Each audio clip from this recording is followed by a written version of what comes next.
wanted to do this while it's still fresh in my mind. Went to the Charlie Kirk event today.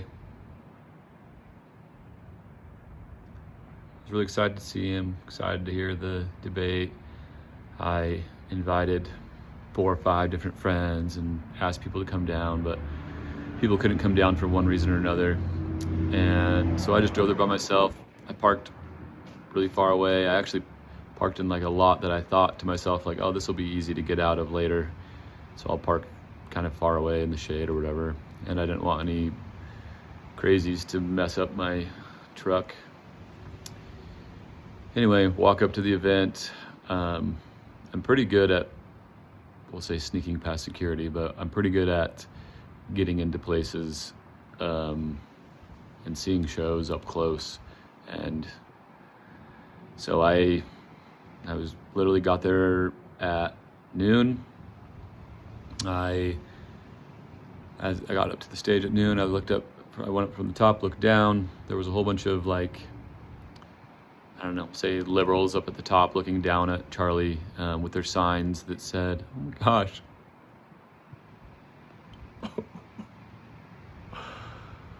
Oh. I just watched someone die. Watch someone get shot in the neck. Right in front of me.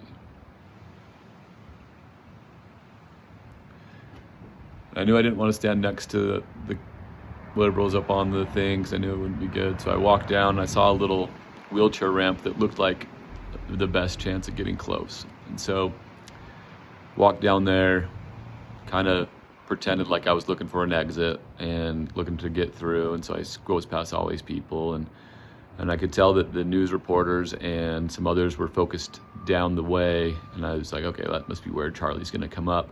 So I kind of scooted closer and got my phone ready, and I saw him come up, and he was riling up the crowd. He was excited. He was happy. There was a lot of people chanting USA, USA.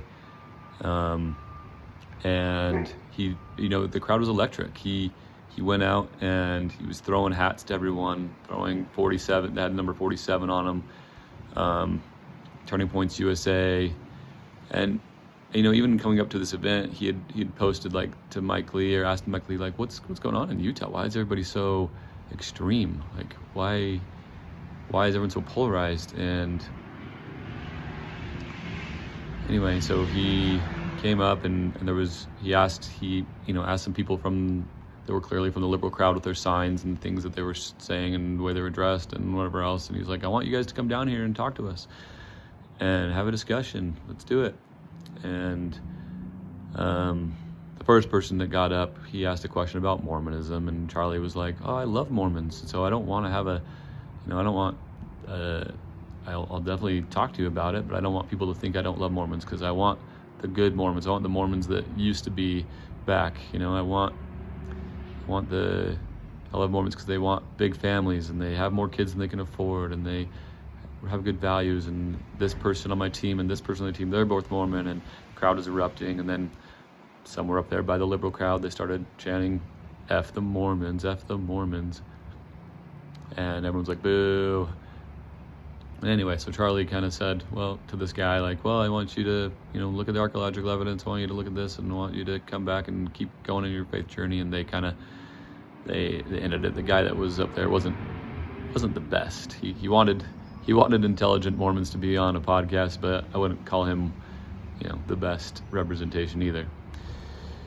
And Charlie was very respectful. And then the next person to get up, and so at this point, I'm maybe 15 feet away from Charlie. Like, we made eye contact multiple times when he was passing out hats, and I was within touching distance of him when he was doing that. So I'm front row. I'm in right where all the press is. I have my phone out to make it look like if the only press is supposed to be there, which I'm pretty sure they were, that I'm pressed to. And I had my Boosted Safe shirt on, so it looked like it was somewhat official of something. And there was some guys kind of looking at me and sizing me up, making sure that I wasn't causing a ruckus, and I was fine. And so they let me stay there, and I was filming him. And right behind me, there was kind of this artificial barrier, not artificial, it was a man-made moat that was kind of separating the media and the stage from the students. And so I was on the side of Charlie, I was on Charlie's side of this moat. And and this guy, he's like, hey, I want to talk about transgenders, mass shooters.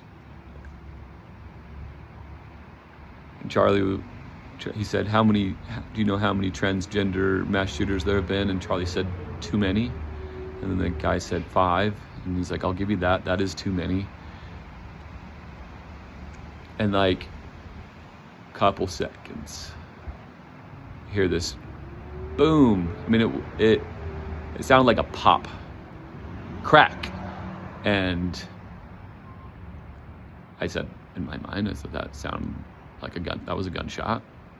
And just immediately as I'm thinking that, I'm looking at Charlie, and he's directly in front of me, line of sight, nothing else in front of me and him. And I'm on the side of his neck that just explodes, just squirting blood, like immediately, not even, no, like arterial blood shooting out immediately.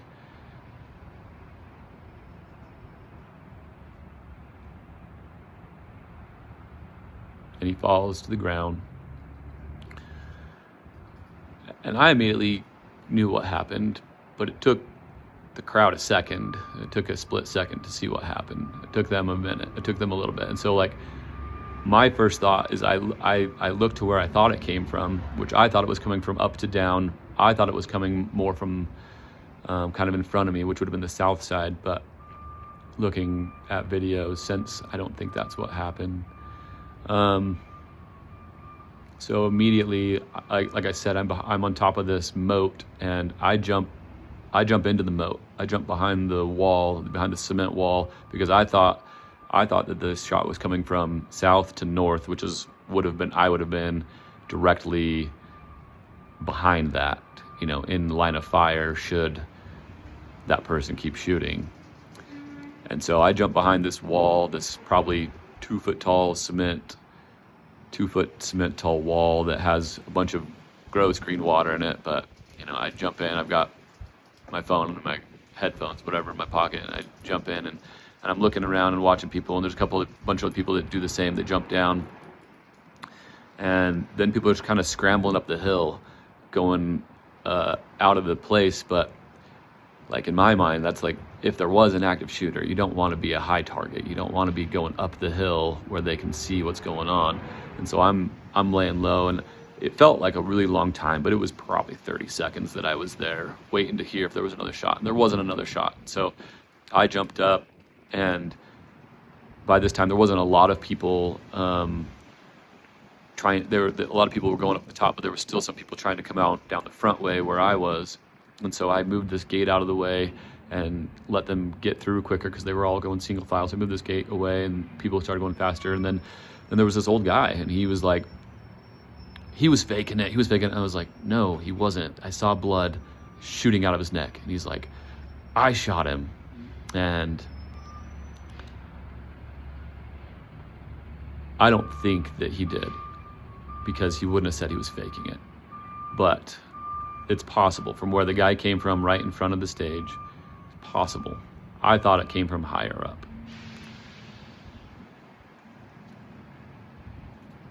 It's possible. And so I was right there and kind of escorted him. I mean, there was a cop right there too, but kind of escorted this guy to the cop, and he was like, I shot him. And I told the cop, I said, I think this guy's crazy. I don't think that he shot him. But obviously, like, the cop was like, you're under arrest, handcuffed him, and then they started dragging him to the police, to the squad cars. I wasn't protecting the guy. Obviously, I wanted him to go to jail if he says he shot him. It was just not my interpretation of the events that were happening. Especially because the guy said that Charlie was faking it. And I don't think if you shot somebody in the neck that you would say, oh, they're faking it. It didn't compute. It didn't make sense in my mind. So now I'm covered in water. basically from neck down. I'm drenched. I had actually, when Charlie came up, I was posting videos of him coming up. I was posting videos of him interacting with the crowd, and because there was no cell phone service, that didn't make it out, and my phone is now pretty much ruined. It turns on for 10 seconds, then turns off. But I did get to see, when I turned it back on for 10 seconds, I did get to see, and I'm nobody, but will be my last happy memory of Charlie Kirk, was him gleefully tossing out hats to the crowd. He was so happy to be there, so happy to have a debate, so happy to just interact with community. And I hate that society has come to this. I hate that people rule so much with their emotions instead of logic, that they can't fathom somebody having a different opinion than them. Having a different opinion is okay. Charlie didn't hate you, no matter what your stance is. He didn't hate transgender people. He didn't hate gay people. He didn't hate any of that. He was a good person. He was a good person.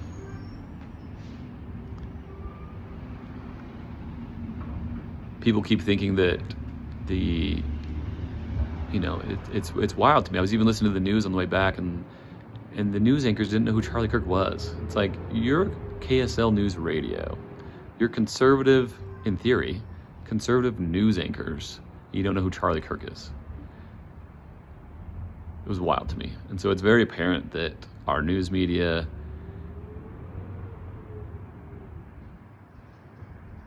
is not in tune with what's happening in the world. They're co-opted by a very extreme side of the ideology, because the things that Charlie Kirk would talk about aren't far-right extremist things. It's like, have a big family, like, be a productive member of society. Don't, it's like, they're like basically just like regular Christian ideals that he debates. And God rest his soul. God bless his family. As I'm walking out to my car, I knelt down and said a prayer that he'd be okay. I don't think he will be okay, but I love you all and wish you the best.